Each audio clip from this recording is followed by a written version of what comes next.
બાર ગાવે બોલી બદલે, તરુવર બદલે શાખા, બુઢાપામાં કેશ બદલે પણ લખણ નહીં બદલે લાખા. એટલે એક જગ્યાએ મારો સ્ટેજ ઉપર હાસ્યનો કાર્યક્રમ ચાલે, અકળેટાટ લોકો બેઠેલું, જમાવટ થઈ ગયેલી. એમાં એક છોકરું ભેકડો તાણતો તાણતો મારા સ્ટેજ ઉપર આવીને બેસી ગયું, રડે. 2 બિસ્કીટના પાકીટ ઉડાડી ગયો તો પણ રડે. એકવાર તો કોનો છોકરો? મને કે રમેશ રેડિયાવાલાનો. 9 વખત બોલો, રમેશ રેડિયાવાલા, રમેશ રેડિયાવાલા, રમેશ રેડિયાવાલા.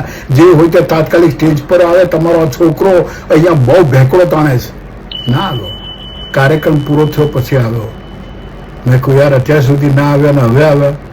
મને કે તમે કેટલી સરસ જાહેરાત કરી મારી, રમેશ રેડિયાવાલા, રમેશ રેડિયાવાલા. કાલથી લોકો મને શોધતા આવશે. બોલો તારા કપાળમાં કાંદા ફોડું. ચાલો કેવા કેવા ઉપયોગ કરે છે લોકો.